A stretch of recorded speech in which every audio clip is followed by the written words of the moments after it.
So good afternoon, everybody. I am Johanna Suomi from the Finnish Food Safety Authority, Evira, and I'm here today to tell you about cumulative risk assessment of cadmium, lead, arsenic, and mercury. First, I'll go to tell you why we studied these four heavy metals and how we studied them, and also what is already known for single heavy metals. And then I'll finish by telling you about a little bit about how the cumulative risk assessment is done and telling you a little bit of the results. But this presentation is based on some research which will be published later this autumn, so I can't tell you all of the results yet.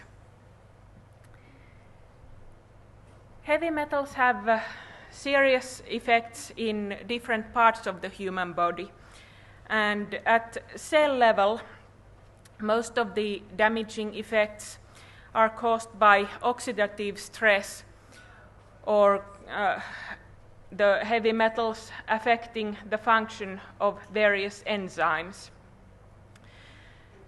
And heavy metals also may function as metallohormones, so they change hormonal behavior and disrupt endocrine function in the human body. Also, above a threshold level, these heavy metals also may have carcinogenic properties. So arsenic and cadmium are known carcinogens for humans, and lead may be carcinogenic to humans, and also mercury is possibly carcinogenic to humans above a threshold level. However, the levels we get from food are seldom above this threshold level. I have marked on the human form some of the main organs that heavy metals affect. And as you can see, many of the heavy metals affect the same parts of the human body. So if one gets exposed to several of the heavy metals at the same time, there may be some cumulative effects. Now, when I talk about exposure at the same time, one must remember that cadmium and lead have very long half-times in the human body, reaching up to years and even decades. And while arsenic and mercury leave the body quicker, even for them the half-time is measured in days or weeks. So the so-called simultaneous exposure does not mean that they have to be present in the same meal. It is more than enough that they are present during the same day. Among the most sensitive organs in the human body are the nervous system, the kidney, and the cardiovascular system. And I have bolded the heavy metals with the lowest dose response. So for the nervous system, lead and methylmercury are more toxic than inorganic arsenic and cadmium, while for kidney, cadmium and lead are more toxic than arsenic and mercury. And this is by no means an exhaustive list of all the damage heavy metals do on the human body, so please consider these only as some serious examples. Generally, exposure assessment needs two sets of data. First, you need to know how much the studied population eats the interesting foods, and secondly, you obviously need to know the concentrations of the interesting compounds in these foods. In this risk assessment we had consumption data from Finnish children of 1 year old, 3 years old, and 6 years old. And the consumption data was collected in a previous national study as food diaries, which were filled in by the parents of the children and by kindergarten teachers. And the data was available at individual level, and the weights of the children were also known, which means that the consumption was available as grams per the child's body weight.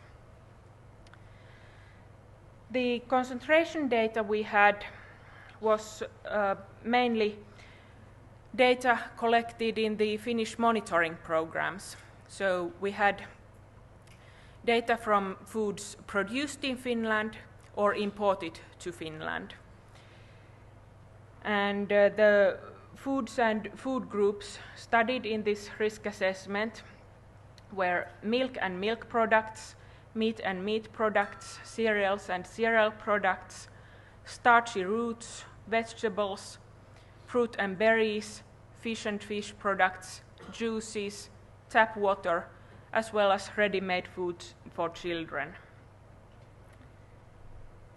Then in the exposure assessment, the consumption database and the concentration database were combined probabilistically using a Monte Carlo-based approach. We used a program called Monte Carlo Risk Assessment, which was developed in the Netherlands. And the program calculated 100,000 simulations of random consumption times the concentration in the food item. And this resulted in a distribution of exposure to the studied compound in the studied population group. We studied the 3 age groups separately because the consumption, typical consumption among the children were very different. The 1-year-olds ate a lot of ready-made food for children, while for the 3-year-olds and especially 6-year-olds, the consumption was already more adult type, so to speak. And when the exposure distribution is calculated, one can use that to determine if a part of the population exceeds the safe limits, or if the safe limit is exceeded, how large a part of the population group exceeds the safe limit. So is there need for some risk management decisions, or is it just, for example, one child in the whole of country that might exceed the limit? And also the main sources of exposure were determined in the risk assessment, but for time reasons I will skip that part. The European Food Safety Authority has assessed the exposure of European consumers to heavy metals during these last few years. And their assessments have been based on national consumption data and mainly Middle European concentration data. And children in general have the highest exposure, not only to heavy metals but often to other contaminants as well, when the exposure is given in relation to the body weight.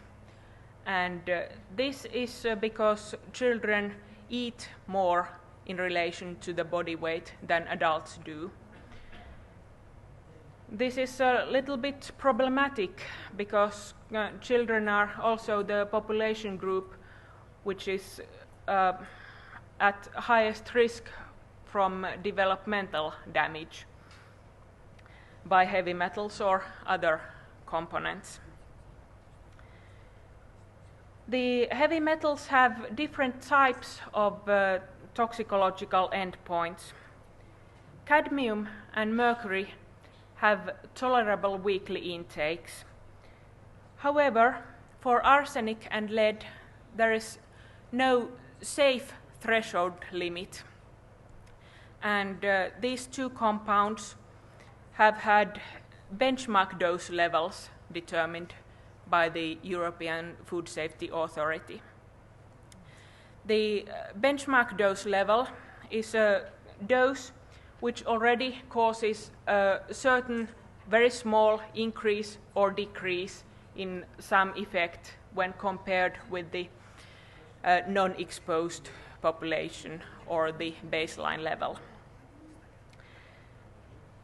The endpoints are based on, for methyl mercury and lead, the endpoint is based on intelligence decrease, and cadmium and inorganic mercury endpoints are based on kidney damage. And the benchmark dose for inorganic arsenic has been determined based on cancer risk increase. This table shows all the values per day so that they can be easily compared with each other. And the exposure level data are median values of EU member states. And I have marked in red those numbers which exceed the reference doses. So, as you can see, the exposure of children to all of these heavy metals, except inorganic mercury, may exceed the safe limits at least for some part of the population. Therefore, for example, European Food Safety Authority has considered that decreasing the heavy metal intake in all age groups, and especially for children, would be beneficial, but it's not such an easy thing to do in practice. What can be done and what is being done is that the maximum permissible levels of heavy metals in foods are tightened in the legislation, and new maximum permissible levels for foods have been put up in the legislation. But heavy metals are natural elements, and therefore it is impossible to get rid of them totally. Also, I would like to point out that the results in this slide are all from the European Food Safety Authority assessments. The Finnish results are slightly different, but they are not published yet. They will be published later this autumn. The differences between these results and the Finnish results come from differences in the heavy metal content in foods, because even today, with all the globalization going on, there are still local differences in heavy metal levels based on, for example, the natural levels in soil. So this much about heavy metals separately. Cumulative effects of compounds may be either additive, synergistic, or antagonistic. And additive effect means that 1 + 1 is 2, while synergistic effect might mean that 1 + 1 is 5 or even more. In this exposure assessment, we did not have the possibility to consider possible synergistic effects for the heavy metals, and therefore we assumed that all the effects were additive. We studied two effects for which we found the most data from literature. Damage to the nervous system and damage to the kidneys. And for nervous system damage, we studied the sum effect of lead, methyl mercury, inorganic arsenic, and cadmium, while for kidney damage, the sum effect did not have methyl mercury but inorganic mercury instead, because inorganic mercury is more toxic to the kidney than methyl mercury is. And the cumulative exposure was calculated probabilistically in the same way as exposure for a single substance. The only difference was that instead of the concentration of a single substance, one used the sum concentration of the heavy metals. And this approach is more or less similar to the cumulative risk assessment done on pesticides. So first one determined the toxic equivalence factors for the studied effect for each heavy metal. And that means that the toxicity of each component in the mixture was shown relative to one of the components, and then the effects were summed. So, for example, in the equation I've shown here with 8 times cadmium plus B times lead and so on, let's say that cadmium had the lowest dose response. Then factor A gets value 1, and factors B, C, and D are something less than 1 because the dose response values for those compounds were higher. And the sum is then the sum of the 4 components. The problem was finding literature data on the dose response. And it turned out that the dose response values for these heavy metals were rather different. For neurotoxic endpoint, the dose response values were much closer to each other than for the kidney toxicity. For neurotoxic endpoint, lead had the lowest dose response value, and all the others were then compared with lead, as I mentioned in the previous slide. And it happened also that lead was the main contributor to the total cumulative exposure from neurotoxic endpoint. And cadmium contributed about 1/5 of the total cumulative exposure. And for the median member of the age groups, inorganic arsenic had higher contribution than methyl mercury. But for the high users, so the children with the highest exposure, the contribution of methyl mercury increased above that of inorganic arsenic. So what this data suggests is that if one wants to decrease the risk of neurotoxic effects, it will have a larger impact if one affects the lead exposure than doing something to affect the methyl mercury exposure.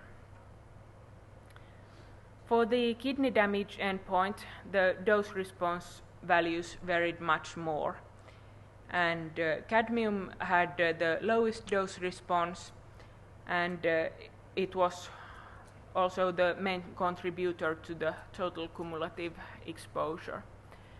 Actually, from the kidney damage point of view, mercury and inorganic arsenic did not have very much of an effect, so the kidney damage mainly came from cadmium and lead. However, this cumulative risk assessment was not without problems. One desperately needs toxicological data on the chosen endpoints, but literature data was rather scarce, and there is little comparable quantitative data for the heavy metals available in the literature. And also at Evira, we do not have the possibility to do the toxicological tests by ourselves. What I mean by comparable data is that the same effect would be measured, for example, the change in the levels of the same enzyme, and also the same animal would be studied, and the test conditions would be the same. The data found in literature now was mostly comparable, but then there were some heavy metals for which there was, for example, no data on the enzyme levels. There was only dose response levels on kidney weight change or something like that. And using these values together is a source of error in the estimation. And what is therefore needed in the future would be more toxicological research on the cumulative effect of heavy metals on the different processes of the human body. So not just the intelligence and the kidney damage, which I covered here, but there are also other processes which the heavy metals affect. So I'm hoping that in the future there will be more toxicological studies which will then confirm these results or make them more accurate. This study has been part of the larger risk assessment project. And I have been the responsible for this project, but in addition, the project group comprised my colleagues Pirkko Tuominen and Kirsti Savela. And also we had data and expert opinions from various national authorities as well as Finnish universities. The main part of the concentration data came from the Finnish Customs Laboratory as well as the research department of Evira. But we also had data from the University of Helsinki as well as the Finnish Environment Institute and Natural Resources Institute Finland. And the consumption data came from the National Institute for Health and Welfare. And we got also expert opinions from all of these, as well as from the control department of Evira, the Ministry of Agriculture and Forestry, and the National Institute for Health and Welfare. And the risk assessment report will be published later this autumn at the Evira webpage. And although the report will be in Finnish, there is an extended English summary of the whole research. The extended summary is something like 40 pages long, so you will have quite a lot to read if you are interested. And if you are interested and if you worry that you may not find the report on are slightly complex web pages, please send me an email and I will send you a direct link to the report as soon as it is published. You will find my email in the proceedings. It is johanna.suomi@evira.fi. So please send me an email if you are interested and I'll be in contact. And thank you very much for your kind attention.